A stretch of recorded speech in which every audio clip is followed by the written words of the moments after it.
अस्सलाम वालेकुम dear students. तो लेक्चर ज़रा लेट हो गया था क्योंकि मेरी तबीयत सही नहीं है, अभी भी सही नहीं है।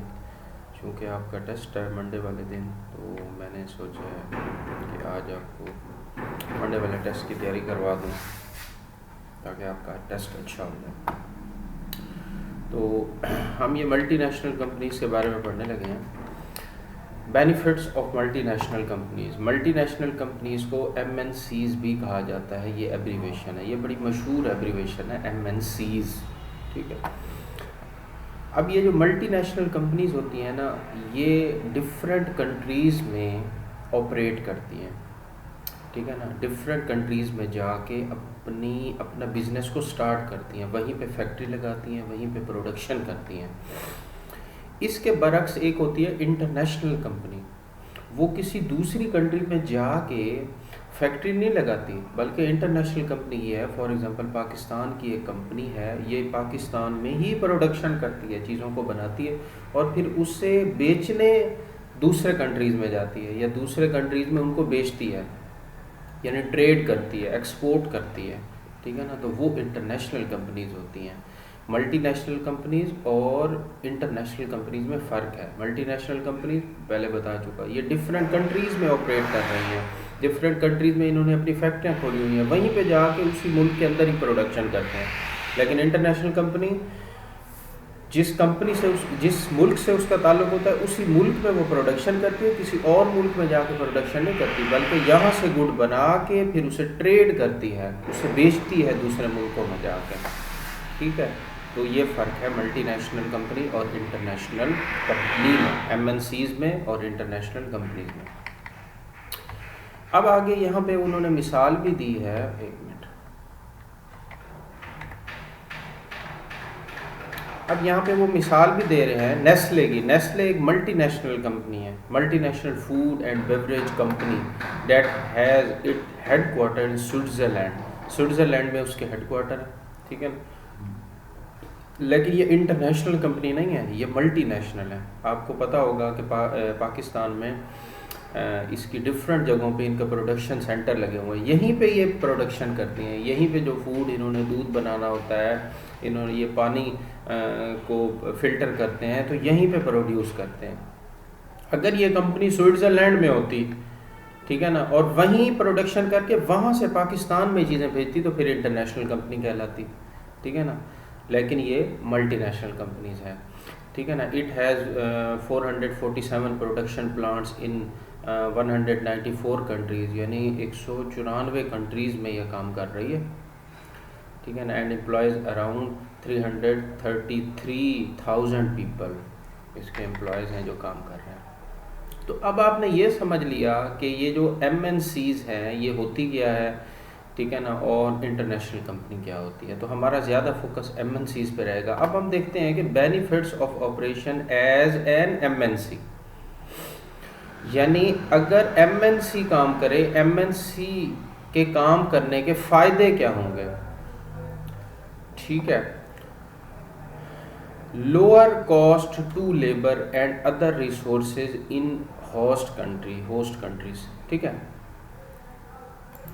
अभी हम फ़ायदे पढ़ रहे हैं कि एक ऐसी कंपनी है जो इंटरनेशनल कंपनी नहीं रखना चाहती अपने आप को, वो मल्टीनेशनल यानी मुख्तलिफ ममालिक में जाके ऑपरेट करना चाहती है, मुख्तलिफ ममालिक में जाके अपनी प्रोडक्शन उसी ममालिक में, उसी कंट्रीज़ में करना चाहती है और फिर वहाँ बैठ के चीज़ों को, लोगों को चीज़ें प्रोवाइड करना चाहती है, चीज़ों को बेचना चाहती है। तो अगर वो ऐसा कर रही है, यानी इंटरनेशनल कंपनी से वो स्विच हो रही है मल्टीनेशनल कंपनी से, तो इस स्विच होने का उसको फ़ायदे क्या हैं, तो वो फ़ायदे हम पढ़ रहे हैं, ठीक है। अब है lower caste of labour and other resources in host countries, यानी देखें अमेरिका में जो लेबर कॉस्ट है ना वो ज़्यादा है, यानी अगर एम्प्लॉयज़ को जो पैसे दिए जाते हैं वो अमेरिका में ज़्यादा है, मतलब कॉस्ट ज़्यादा पड़ती है। अगर यही काम वो चाइना जाके करते हैं तो इसकी प्रोडक्शन कॉस्ट, इसकी लेबर कॉस्ट कम हो जाती है, ठीक है, क्योंकि चाइना की currency as compare to America की करेंसी के कम है, ठीक है ना। तो इसी वजह से कॉस्ट, अगर जैसे कि आपको पता होना चाहिए कि ये जो एप्पल है, एप्पल कहाँ की कंट्री है, ये अमेरिका की कंट्री है, अब सॉरी अमेरिका की कंपनी है, और ये अपनी प्रोडक्शन कहाँ जाके करती है, ये अपनी प्रोडक्शन चाइना में कर रही होती है। क्यों? क्योंकि वहाँ की लेबर कॉस्ट कम है, वहीं से प्रोडक्शन कॉस्ट कम पड़ती है, ठीक है ना, और इसका जो मार्कअप है वो ज़्यादा इससे मिल जाता है। अगर यही काम ये अमेरिका में करे तो यहाँ इसकी जितनी भी प्रोडक्शन कॉस्ट होगी वो ज़्यादा पड़ेगी, ठीक है। तो इसी वजह से ये कह रहे हैं कि lower cost of labour and other resources in host country में लेबर अगर सस्ती है तो वहीं जाके ये प्रोड्यूस करेंगे। अगर ये अपने मुल्क में प्रोड्यूस करें, अपने मुल्क में प्रोड्यूस करने के बाद इसे फिर दोबारा भेजें किसी और कंट्री में, तो बहुत ज़्यादा कॉस्ट आ जाती है, ठीक है ना। और फिर ये जो कंपनीज़ हैं ये अपने कंपेटिटर्स के साथ compete नहीं कर सकती, उनकी प्रोडक्ट सस्ती होती है, ठीक है ना, इनकी प्रोडक्ट महंगी होगी, तो इनकी प्रोडक्ट महंगी होगी तो फिर कोई परचेज़ नहीं करेगा। तो इसी वजह से ये डिफरेंट कंट्रीज़ में जाके वहीं प्रोडक्शन करते हैं। आगे लिखा हुआ लोअर ट्रांसपोर्टेशन कॉस्ट। अब ट्रांसपोर्टेशन कॉस्ट ज़ाहिरी बात है कम हो जाएगी। एक कंट्री के अंदर रह के, किसी कंट्री के अंदर जाके वहीं पर प्रोडक्शन करना और फिर वहीं उसी कंट्रीज़ के शहरियों को गुड्स या सर्विसेज प्रोवाइड करना, तो इसकी ट्रांसपोर्टेशन कॉस्ट कम होगी, बजाय इसके कि ये अपने कंट्री में बैठ के चीज़ों को प्रोड्यूस करें और फिर किसी और मुल्क में भेजें, तो ट्रांसपोर्टेशन कॉस्ट ज़ाहिरी बात है ज़्यादा आएगी इंटरनेशनल कंपनी के सिनेरियो में। तो MNCs अगर ये काम करती है किसी और कंट्री में जाके प्रोडक्शन करती है और फिर वहाँ पे जो कॉस्ट आएगी इनकी ट्रांसपोर्टेशन ज़ाहिरी बात है कम आएगी। आगे है risk of failure spread over many markets, close contact with foreign markets. देखें, अब जो MNCs होती है किसी फॉरेन एक कंट्री में तो काम कर नहीं रही होती, कई कंट्रियों में काम कर रही होती है, तो रिस्क ऑफ जो फेलियर है ना वो स्प्रेड हो जाता है मुख्तलिफ, किसी कंट्री से उसे फ़ायदा हो रहा होता है, किसी कंट्री से उसे नुकसान हो रहा होता है, तो एक पोर्टफोलियो सा बन जाता है, ठीक है ना। कहीं से वो फ़ायदा हासिल कर लेती है, कहीं नुकसान भी हो जाए तो चलो दूसरी साइड से फ़ायदा भी तो हो रहा है ना, क्योंकि कई ममालिक में वो काम कर रही होती है। आगे है close contact with foreign markets. इस तरह फॉरेन मार्केट्स यानी दूसरे ममालिक में जो मार्केट्स काम कर रही हैं उनके साथ इनका राब्ता ज़्यादा बेहतर रहता है अगर वो एज आ MNCs काम करेंगे। अगर एज आ इंटरनेशनल कंपनी काम कर रहे हैं फिर तो ज़्यादा कॉन्टैक्ट नहीं होगा ना, ये अपने मुल्क में प्रोड्यूस कर रहे हैं और फिर दूसरे ममालिक में चीज़ों को भेज रहे हैं। अगर वहीं जाके दूसरे ममालिक में जाके प्रोडक्शन कर रहे हैं तो वहाँ की मार्केट्स के साथ इनका एक जो है ना बेहतर और क्लोज राब्ता रहेगा। आगे है economies of scale as a large scale production reduce unit cost. अब ये इकोनॉमीज ऑफ स्केल क्या होते हैं, ये डिटेल में समझाने वाला टॉपिक है, ये ज़रा हट के है, तो ये मैं आपको किसी और लेक्चर में डिटेल से समझाऊंगा, या शायद अगले कुछ चैप्टर में आएंगे। तो यहाँ पे ये समझें कि प्रोडक्शन जो कॉस्ट है ना वो इनकी कम हो जाती है। अभी मैं आपको बार बार बता रहा था कि ये दूसरे ममालिक में प्रोडक्शन करने इसलिए जाते हैं क्योंकि वहाँ की प्रोडक्शन कॉस्ट, वहाँ चीज़ें इन्हें सस्ती मिल जाती हैं और सस्ता रॉ मटेरियल मिल जाता है और उन्हीं से चीज़ें बना के और एक प्रोडक्ट बना देते हैं, ठीक है ना। तो प्रोडक्शन कॉस्ट पर यूनिट इनकी कम हो जाती है एज़ कम्पेयर टू अगर अपनी कंपनी में ये चीज़ों को बनाएं और फिर दूसरे कंट्री में ट्रेड करके भेजें, तो इनसे इनकी ना सिर्फ प्रोडक्शन कॉस्ट ज़्यादा होती है बल्कि इनकी ट्रांसपोर्टेशन कॉस्ट बहुत ज़्यादा आ जाती है। Fewer regulation and lower taxes in some countries. बाद दफ़ा ऐसे होता है कि किसी कंट्री में टैक्स बहुत कम होते हैं, सेल टैक्स, इनकम टैक्स वगैरह डिफरेंट जो टैक्स लग रहे होते हैं किसी कंट्री में वो कम होते हैं, ठीक है ना। और फ्यूअर रेगुलेशन होती है, वहाँ की पॉलिसीज़, वहाँ की गवर्नमेंट ने रूल्स एंड रेगुलेशन जो बनाए होते हैं बिज़नेस को करने के वो भी ज़रा फ्लेक्सिबल होते हैं, ठीक है ना। तो इस वजह से ये जो MNCs हैं ये दूसरे कंट्रीज़ में जाके प्रोडक्शन करते हैं। Government grant provided to MNCs who set up operation there, यानी बाज़ दफ़ा जो गवर्नमेंट है वो ग्रांट देती हैं, ठीक है ना, गवर्नमेंट ग्रांट्स देती हैं MNCs को जो डिफरेंट कंट्रीज़ में जाके ऑपरेशंस करे, तो इससे भी MNCs को फ़ायदा हो रहा होता है। तो ये फ़ायदे हैं किस तनाजुर में, MNCs, यानी अगर एक कंपनी MNC है तो फिर उसको क्या फ़ायदे हासिल हो रहे हैं, तो वो ये फ़ायदे हमने देखे। अब हम देखते हैं कि इस एमएनसी का उस कंट्री पे, होस्ट कंट्री पे क्या फ़ायदा होगा। जिस कंट्री में ये जाके प्रोडक्शन कर रहे हैं उस कंट्री पे क्या फ़वाइद छोड़ेंगे ये, उस कंट्री को कुछ ना कुछ तो फ़ायदा होगा ना। कौन कौन सा फ़ायदा होगा तो देखते हैं। न्यू जॉब्स क्रिएटेड, नई जॉब्स क्रिएट होती हैं। इंक्रीजिंग एम्प्लॉयमेंट, देखें अब एक कंपनी है अमेरिकन कंपनी, वो पाकिस्तान में आके जनाब यहाँ पे प्रोडक्शन वगैरह स्टार्ट करे तो यहाँ उस इलाके, जिस इलाके में ये फैक्ट्री लगाएंगे उस इलाके की जो लेबर होगी उसे जॉब मिल जाएगी, ठीक है ना, जॉब क्रिएट होगी। इसके अलावा सिर्फ लेबर नहीं, इसके अलावा उनकी मैनेजमेंट होगी, अच्छे अच्छे जो है ना लोग ये तलाश करेंगे इसी मुल्क के, ठीक है ना, क्योंकि वो आए ही इसीलिए थे इस मुल्क में, क्योंकि यहाँ की लेबर सस्ती है। तो यहीं के एम्प्लॉयज़ को वो ढूंढेंगे ना कि जो उनकी फैक्ट्री में, जो उनके ऑफिस में काम कर रहे होंगे, ठीक है ना। तो इससे इस कंट्री को, जो होस्ट कंट्री होती है, या मिसाल के तौर पे पाकिस्तान है, तो उससे फ़ायदा हासिल हो रहा होगा। जो बेरोज़गार होंगे उन्हें रोज़गार मिल जाएगा, ठीक है ना, क्योंकि नई जॉब्स क्रिएट हो रही हैं। आगे MNCs increasing output of host country and bringing in new technology and ideas. अब जो एमएनसीज हैं वो जीडीपी को इंक्रीज़ कर रही होती हैं, ठीक है ना। अब जीडीपी क्या है, ग्रॉस डोमेस्टिक प्रोडक्ट, इसकी डिटेल मैं अभी यहाँ नहीं बताने वाला क्योंकि वो एक और टॉपिक फिर शुरू हो जाएगा, ठीक है ना। यहाँ पे इस कंट्री में जो होस्ट कंट्री होती है उसका जो आउटपुट लेवल होता है ना, आउटपुट ये जीडीपी का सरसरी से आपको बता देता हूँ कि GDP total goods and services produce in a country with in a specific time period. एक ख़ास टाइम पीरियड में एक कंट्री में जितने भी गुड या सर्विसेज प्रोड्यूस हुए हैं, ठीक है ना, उसको कहते हैं जीडीपी। अब अगर ये बाहर से कंट्रीज हमारे कंट्री में आ रहे हैं, पाकिस्तान में आके फैक्ट्री लगा रहे हैं, यहाँ चीज़ों को प्रोड्यूस कर रहे हैं, तो वो जीडीपी बढ़ेगा ना, आउटपुट लेवल बढ़ेगा, ठीक है ना। और दूसरा, ये अपने साथ नई टेक्नोलॉजीज़, आइडियाज़ लेके आते हैं जो कि जिस कंट्री में जा रहे होते हैं उस कंट्री में नहीं होती। इस तरह की टेक्नोलॉजी, इस तरह की मशीनरी ये अपने साथ लेके आते हैं। आगे MNCs training worker and passing know how to host country, यानी एमएनसी किसी दूसरी कंट्री में जाके वहाँ के वर्कर्स को ट्रेन करते हैं। उस ट्रेनिंग का क्या फ़ायदा होगा? आज को ये उस कंट्री के लोगों को ट्रेन कर रहे हैं, कल या कुछ सालों बाद ये यहाँ के जो लोग हैं जो उस एमएनसीज में काम कर रहे हैं वो वैसा अपना भी सेटअप बना सकते हैं, क्योंकि वो ट्रेन हो चुके होते हैं, वो उस मशीनरी को ऑपरेट करने में महारत हासिल कर चुके होते हैं। तो ये फ़ायदे छोड़ रहे होते हैं एमएनसीज होस्ट कंट्री पे।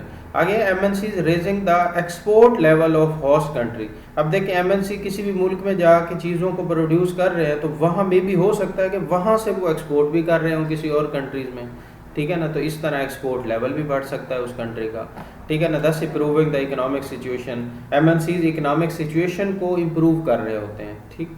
MNCs paying significant taxes to the government. अब सिर्फ ये आवाम को फ़ायदा नहीं दे रहे, लोगों को फ़ायदा नहीं दे रहे होते उस होस्ट कंट्री में जाके, बल्कि उस होस्ट कंट्री की गवर्नमेंट को भी फ़ायदा हो रहा होता है, क्योंकि वो साल के साल उनसे टैक्स कलेक्ट करते हैं, ठीक है ना। ये हर महीने उनसे टैक्स कलेक्ट करती है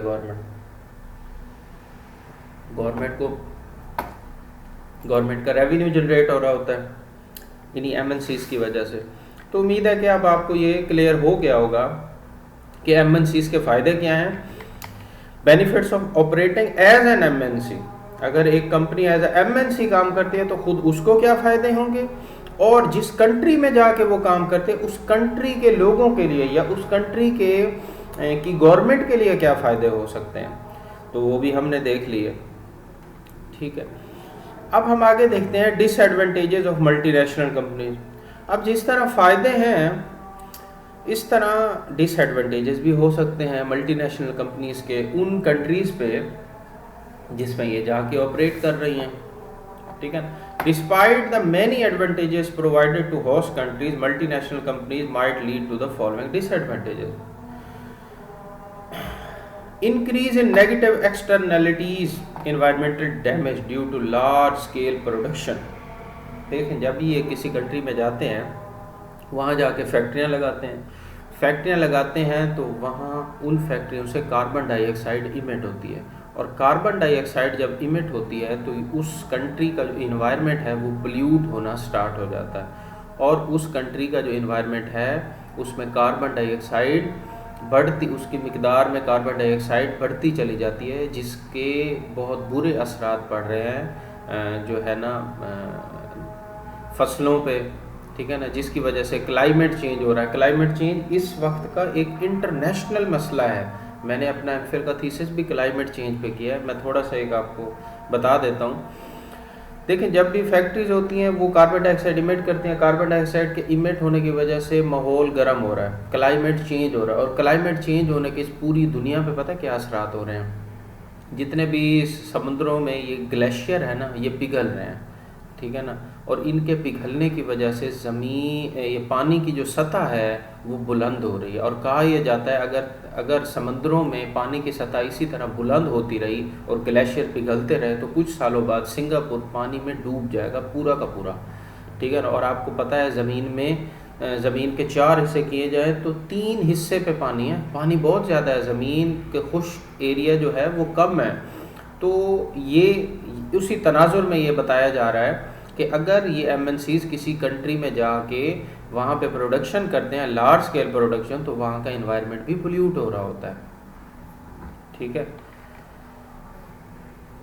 अब आगे वो कहते हैं MNCs executive manager and owner can become extremely powerful and influential in context of government policies. Some politicians are sponsored by such MNCs during the election and the politicians are obliged to cooperate। अच्छा, यहाँ पे जो ये point बताना चाह रहे हैं ना, मैं आपको हवाला देता हूँ पाकिस्तान हिस्ट्री के हवाले से।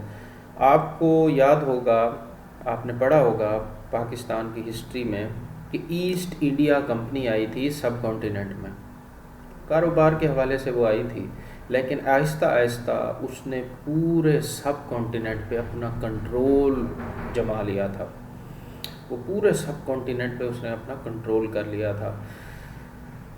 इसी तरह यही वो पॉइंट बताना चाह रहे हैं कि जब MNCs जाती हैं किसी भी कंट्री में, तो हो सकता है कि अगर वहाँ की पॉलिटिकल कंडीशन अच्छी नहीं है तो ये MNCs वहाँ पे जाके गवर्नमेंट की जो पॉलिसीज़ होती हैं, गवर्नमेंट को अपने कंट्रोल में आहिस्ता आहिस्ता लेना स्टार्ट कर देती हैं। वहाँ के जो पॉलिटिशियंस होते हैं ये उनको पैसे देते हैं, ठीक है ना, ये कंपनीज उनको पैसे देती हैं, ठीक है ना, उनको स्पॉन्सर करती हैं। तो फिर वो पॉलिटिशियन जब गवर्नमेंट में आते हैं तो वो जो पॉलिसीज़ बना रहे होते हैं बिज़नेस के हवाले से, फिर इनके कहने के मुताबिक बनाते हैं, क्योंकि ये उनको पैसे प्रोवाइड कर रहे होते हैं, ठीक है। तो यही ईस्ट इंडिया कंपनी में भी यही हुआ था। ईस्ट इंडिया कंपनी ने आहिस्ता आहिस्ता पूरे सब कॉन्टिनेंट पे कंट्रोल कर लिया था। अगला पॉइंट ये लिखते हैं, MNCs may threaten domestic competition by making smaller and less competitive firm। अब ये जो MNCs होती हैं ये बड़ी अमीर कंपनीज होती हैं, ये अगर किसी मुल्क में जाके काम करती हैं तो ये आम तौर पे ये अपनी जो प्राइसेस होती हैं ना वो कम रखती हैं, और वहाँ उस मुल्क की कंट्रीज़, उस मुल्क के जो कंपनीज़ होती हैं वो भी आखिर काम कर रही होती हैं मार्केट में। उनकी जो प्रोडक्शन वो इतनी अमीर नहीं होती, उनकी जो प्रोडक्शन कॉस्ट होती है वो थोड़ी ज़्यादा होती है इनकी क्योंकि ये अमीर होती हैं, ये चीज़ों को बल्क में परचेज़ कर रही होती हैं, तो इस वजह से इनके जो सप्लायर्स होती हैं वो इन्हें कम पैसों में मिल जाते हैं, ठीक है।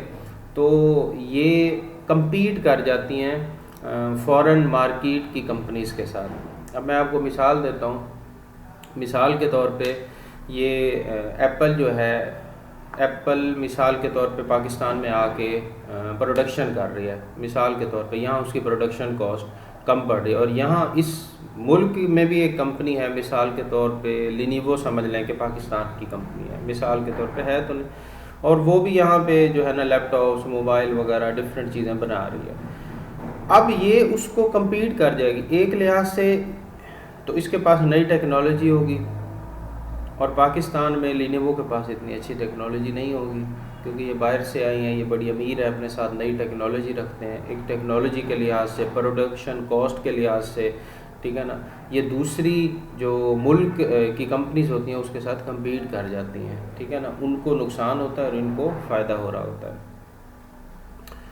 तो ये सारे पॉइंट्स थे डिसएडवांटेजेस। किस लिहाज से डिसएडवांटेजेस ऑफ मल्टीनेशनल कंपनीज, यानी जो मल्टीनेशनल कंपनीज होती हैं वो होस्ट कंट्री पे कौन कौन से नुकसानात डाल सकती हैं, क्या बुरे असरात पड़ सकते हैं मल्टीनेशनल कंपनीज के होस्ट कंट्री पे, तो ये सारे उन्होंने बताया।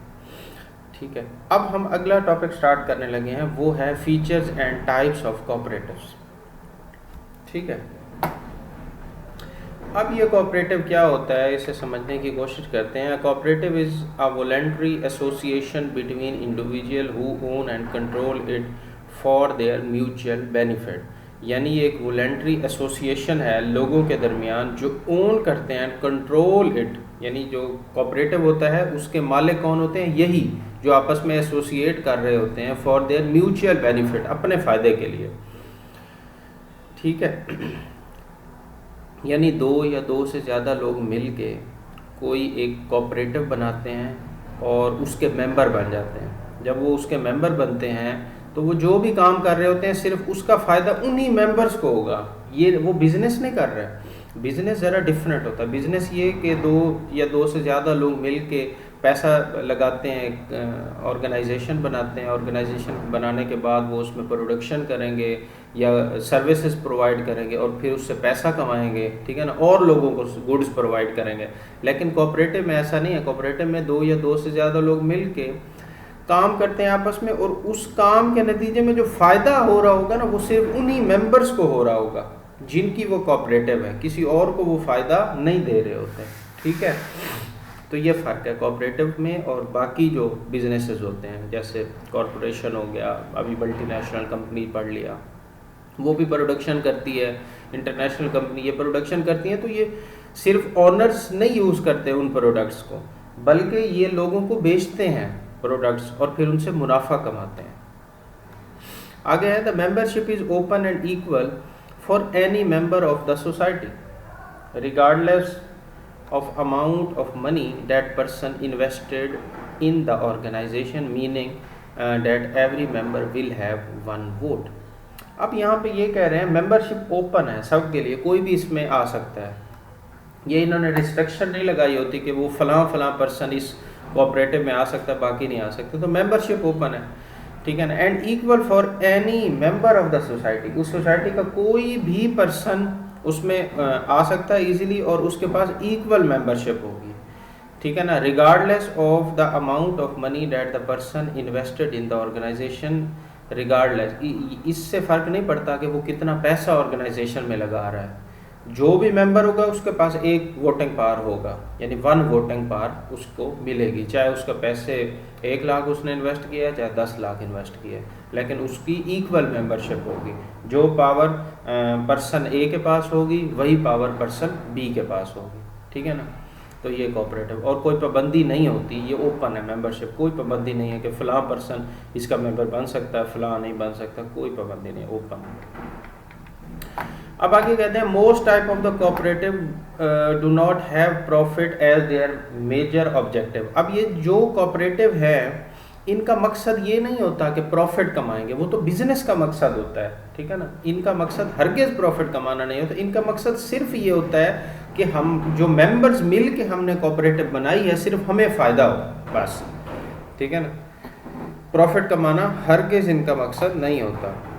ठीक है ना, however they have to make a profit in order to sustain and protect the cooperative and provide benefit to their member, including the stable employment, sustain high quality of the good and services and the reinvestment of the profit into the community। ये वही बात जो मैं अभी बता चुका हूँ, ये इनका मकसद प्रॉफिट कमाना नहीं होता, इनके जो अपने मेंबर होते हैं, इनकी जो अपनी कम्युनिटी होती है, सिर्फ उन्हीं को फ़ायदा पहुँचाना चाहते हैं, बस। The most common feature of cooperative include the following. अब वो फीचर्स बता रहे हैं कोऑपरेटिव के फीचर कौन कौन से होते हैं। All owners have the same right regardless of the amount of capital invested by each. अभी मैंने थोड़ी देर पहले भी बताया आपको, हर ओनर के पास इक्वल राइट होंगे, सेम राइट। जो पर्सन ए के पास राइट है, पर्सन बी के पास राइट है, इससे फ़र्क नहीं पड़ता कि उसने कितना कैपिटल इन्वेस्ट किया हुआ है इस कोऑपरेटिव में। ठीक है, किसी ने 1 लाख किया, किसी ने 20 लाख किया, किसी ने 30 लाख किया, लेकिन हर एक का राइट सेम होगा। ठीक है ना, और workload and the decision are equally shared among worker. अब जो कोऑपरेटिव में अगर वो कोऑपरेटिव बना रहे हैं तो उसमें कुछ काम करेंगे ना, अब वो जो काम करेंगे वो इक्वल डिवाइड होगा सब में, ठीक है ना। ये नहीं है कि किसी पर्सन के ज़िम्मे ज़्यादा काम लगा दिया जाए, किसी पर्सन के ज़िम्मे कम काम लगाया जाए, उस पर्सन के ज़िम्मे ज़्यादा काम लगाया जाए कि जिसने ज़्यादा पैसा कम पैसा इन्वेस्ट किया हुआ है, ठीक है ना, और उस पर्सन को इसके लिए ज़्यादा कम काम रखा जाए जिसने ज़्यादा प्रॉफिट लगाया है, ज़्यादा कैपिटल लगाया है, ठीक है ना। तो ऐसा कोई बात नहीं है, ठीक है ना। Workload and decision are equally shared among owner. और साथ में जो डिसीजन है, डिसीजन करने की पावर हर एक के पास सेम है, ठीक है ना। ये नहीं है जिसका ज़्यादा पैसा लगा हुआ है वो ज़्यादा पावर रखता है डिसीजन लेने की, नहीं, ऐसा नहीं है, सब इक्वल है। They aim to make enough profit and distribute it equally. उनका मकसद होता है ज़्यादा जो है ना प्रॉफिट कमाना एंड डिस्ट्रीब्यूट इट इक्वली, और आपस में उनको डिस्ट्रीब्यूट करना, ठीक है ना, किसी और को नहीं देना, आपस में उनको डिस्ट्रीब्यूट करना, ठीक है ना, और सिर्फ अपने फ़ायदे के लिए। इस बात को भी आपने ध्यान में रखना है। Most type of cooperative don't have, ज़्यादातर कोऑपरेटिव की जो ज़्यादातर टाइप्स हैं उनका मकसद प्रॉफिट कमाना होता ही नहीं, उनका मेन ऑब्जेक्टिव ही नहीं होता, ठीक है ना। कैसे प्रॉफिट कमाना? लोगों को चीज़ें बेच के, वो जो भी चीज़ कमा रहे हैं, जो फ़ायदा हो रहा है ना, वो उनकी अपनी कम्युनिटी के लिए हो रहा है, अपने मेंबर्स के लिए हो रहा है।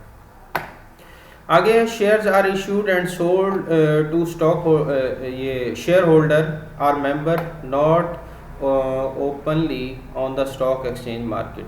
अब इस कोऑपरेटिव के जो शेयर होते हैं ना वो ओपन मार्केट में ट्रेड नहीं होते, स्टॉक एक्सचेंज पे ट्रेड नहीं होते, जैसे कि अक्सर कंपनीज के जो पब्लिक कंपनीज होती हैं उनके शेयर ओपनली ट्रेडेड होते हैं स्टॉक एक्सचेंज मार्केट के ऊपर, यानी कोई भी उसे बाय या सेल कर सकता है, ठीक है ना। ऐसी बात नहीं है। जो कोऑपरेटिव के शेयर हैं वो सिर्फ मेंबर्स को दिए जाते हैं, जो उस कोऑपरेटिव के मेंबर हैं सिर्फ उन्हीं को शेयर इशू किए जाते हैं, बस।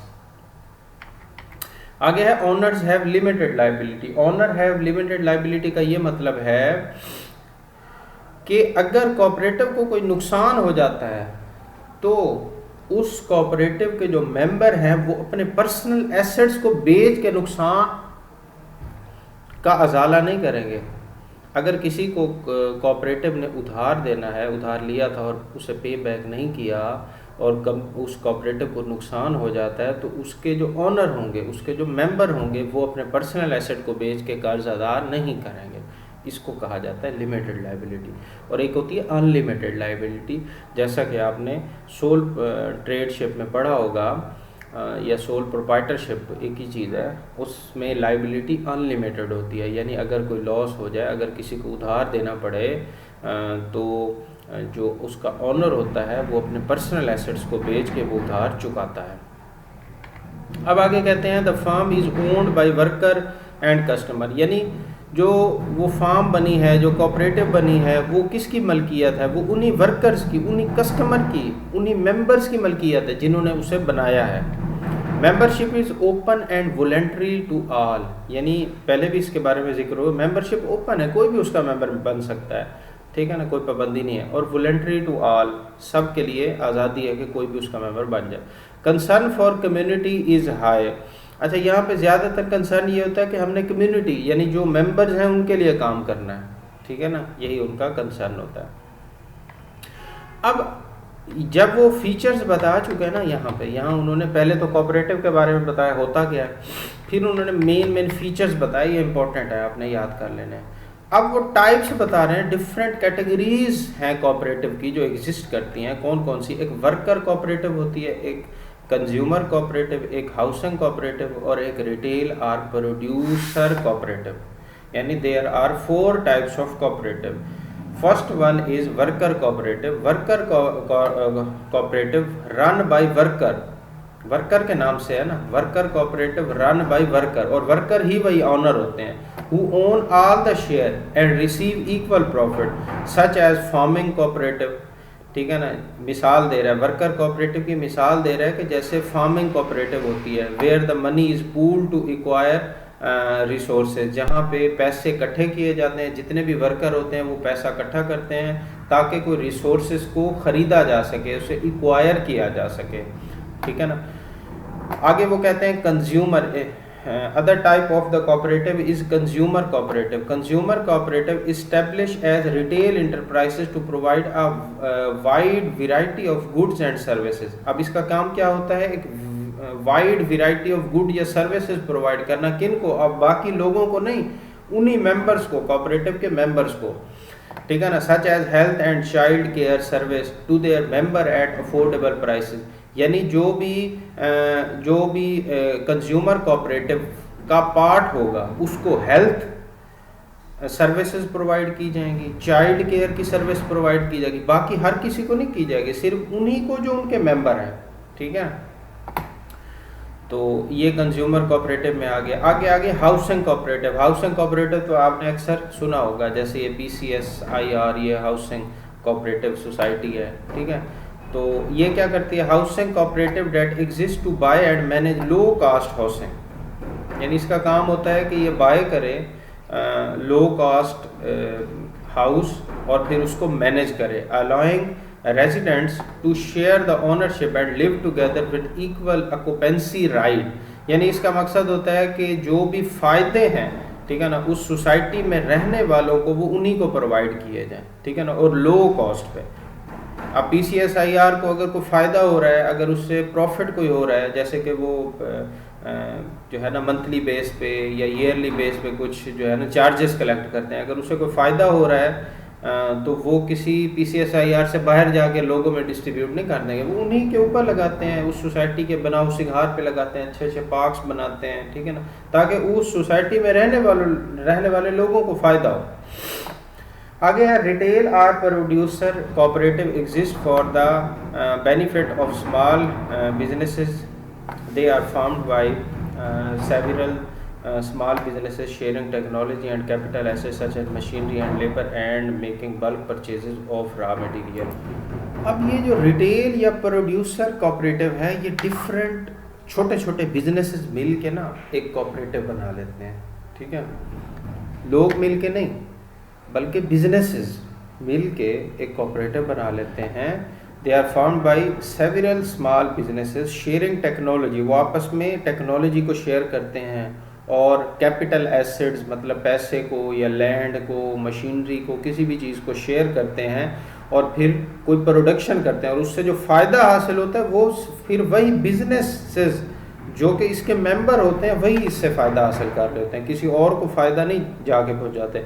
अब एक चीज़ मैंने बार बार रिपीट की है कि इसका मेन मकसद प्रॉफिट कमाना नहीं होता, इस सेंस में कि वो प्रॉफिट जो है वो अपने गुड्स या सर्विसेज किसी और को बेच के प्रॉफिट कमाए, ऐसा नहीं है। अगर उन्हें कोई प्रॉफिट हो रहा है, कोई बचत हो रही है, तो वो जो बचत है वो मेंबर्स में ही तकसीम की जाएगी और इनका ज़्यादातर कंसर्न ये होता है कि जो मेंबर्स हैं उन्हीं के फ़ायदे के लिए काम किया जाए, ठीक है ना, ताकि उनको ज़्यादा से ज़्यादा फैसिलिटेट किया जा सके। तो ये मेन पॉइंट है कोऑपरेटिव का और यही डिस्टिंग्विश करता है कोऑपरेटिव को बिजनेस के साथ। अब आगे है वर्कर कोऑपरेटिव और रिटेल कोऑपरेटिव। अब जो वर्कर कोऑपरेटिव होता है, the worker own all shares. Worker cooperative में ये डिफरेंस बता रहे हैं, अभी हम पढ़ भी चुके हैं यहाँ पे, यहाँ देखा है ना आपने, ये the first one was worker cooperative and the last one type of cooperative was retail और प्रोड्यूसर कोऑपरेटिव। तो here is the difference between them। Worker cooperative, the worker own all shares, the members own all business। In this scenario worker के पास तमाम के तमाम share होते हैं cooperative के। In retail cooperative worker नहीं कहलाएंगे, यहाँ पे मेंबर कहलाएंगे, ठीक है ना।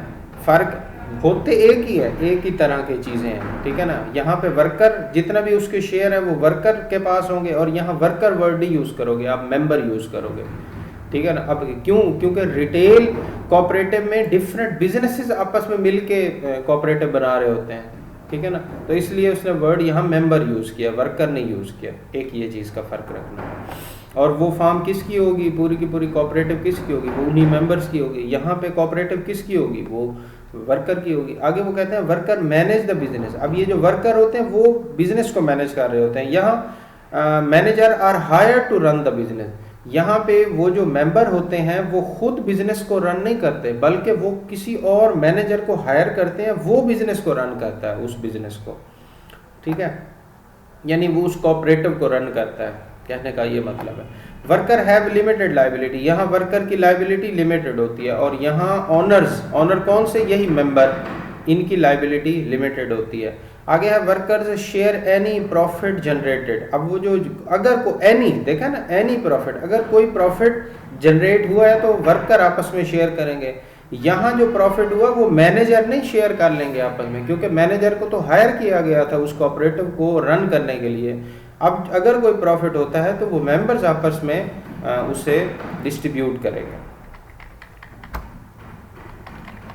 अब अगला टॉपिक है advantages and disadvantages of cooperative. भाई कोऑपरेटिव के अब कुछ फ़ायदे भी हो सकते हैं और नुकसानात भी हैं, तो इसको पढ़ते हैं और इसके बाद हमारा नेक्स्ट टॉपिक जो होगा changes in public and private sector organisation. तो पहले इसको पढ़ लेते हैं। अब जो कोऑपरेटिव है उसके क्या फ़ायदे और नुकसानात हो सकते हैं। अच्छा, अब कोऑपरेटिव का फ़ायदे पहले देख लेते हैं और फिर डिसएडवांटेजेस देखते हैं। Employees care about the business because they own share leading to higher motivation and better performance. तो यहाँ ये पॉइंट बता रहे हैं कि वो जो कोऑपरेटिव होता है उसके जो मेंबर होते हैं या उसके जो वर्कर होते हैं या उसके जो एम्प्लॉयज़ होते हैं वो उनका खुद का बिजनेस होता है, ठीक है ना।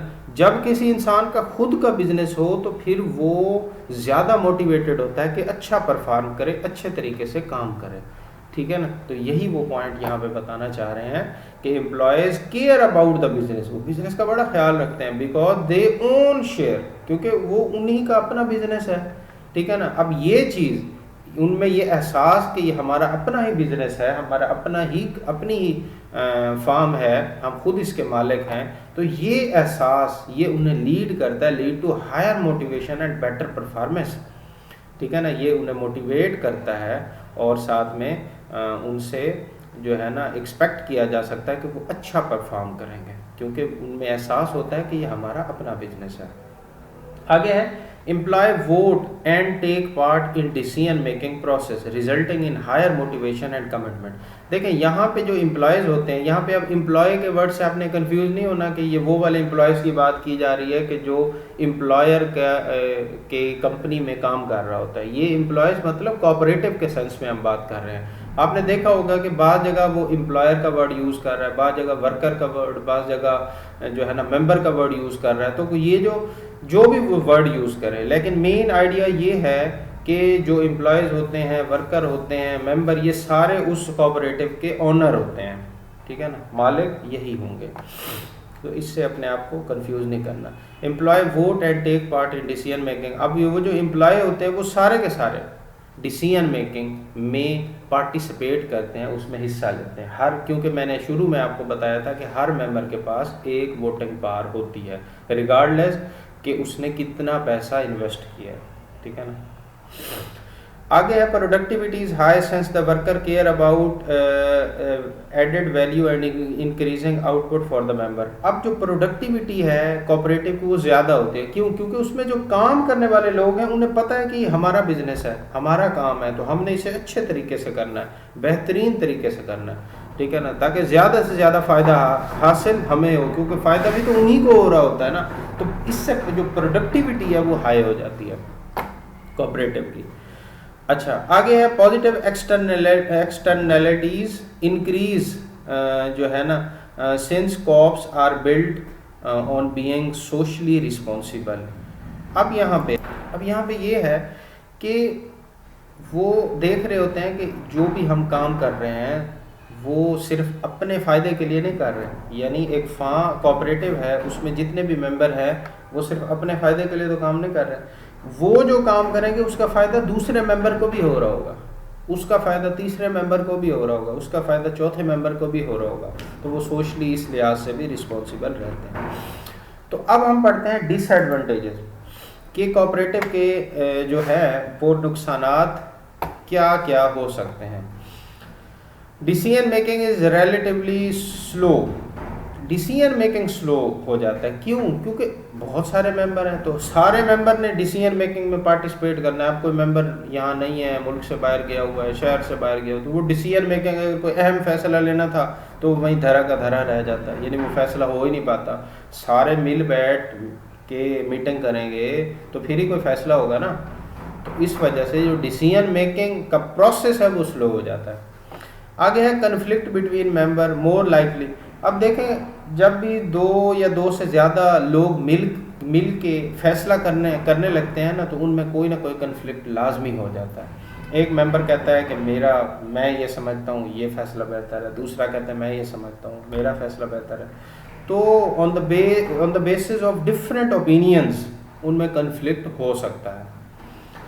ठीक है, आगे वो कहते हैं capital and other resources of finance may be limited due to low contribution by the member. जैसे कि हमने शुरू में पढ़ा था कि सारे मेंबर की इक्वल कंट्रीब्यूशन नहीं होती, कोई थोड़े पैसे लगा रहे होते हैं, कोई ज़्यादा पैसे लगा रहे होते हैं, ठीक है ना। तो इस लिहाज से जो कैपिटल और अदर रिसोर्सेज ऑफ फाइनेंस है, अदर जिसकी वजह से ये कोऑपरेटिव बनी है, जिसकी वजह से ये कोऑपरेटिव चल रही है, वो लिमिटेड हो जाती है, ठीक है ना, क्योंकि सबकी कंट्रीब्यूशन इक्वल तो नहीं है ना। अगर सारे इक्वल कंट्रीब्यूशन करेंगे फिर एज कंपेयर टू पहले वाले केस के, तो इसका कैपिटल और अदर रिसोर्सेज जो है वो ज़्यादा होते हैं।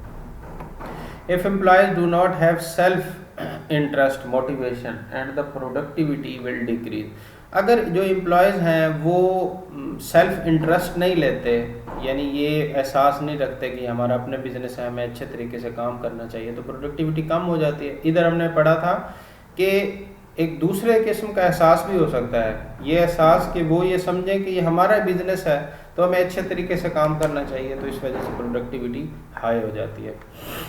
आगे वो कह रहे हैं The profit shared with member is not significant since the majority is reinvested in cooperative। अब जो प्रॉफिट है जो शेयर किया जाता है, जब भी प्रॉफिट होता है वो मेंबर्स के साथ शेयर किया जाता है, इज़ नॉट सिग्निफिकेंट, वो सिग्निफिकेंट नहीं होता। क्योंकि सिंस द मेजॉरिटी इज़ री इन्वेस्टेड इन द कोऑपरेटिव, क्योंकि ज़्यादातर जो लोग होते हैं ना वो प्रॉफिट लेते नहीं है, वो कहते हैं इस कोऑपरेटिव में दोबारा इन्वेस्ट कर दो, ठीक है ना, यानी ये पैसा हम घर लेकर नहीं जा रहे, इसी कोऑपरेटिव में री इन्वेस्ट कर दो। तो decision maker and the manager might be inefficient. अब जो डिसीजन ले रहे हैं, जो मैनेजर हैं, अब ज़रूरी तो नहीं है कि वो फैसला करने में माहिर तरीन इंसान हो, ठीक है ना। तो अगर वो गलत फैसला करेंगे तो उसके जो है ना बुरे असरात उस कोऑपरेटिव पे आते हैं। तो ये थे advantages and disadvantages of cooperatives. तो अब हम पढ़ते हैं changes in public and private sector organisation.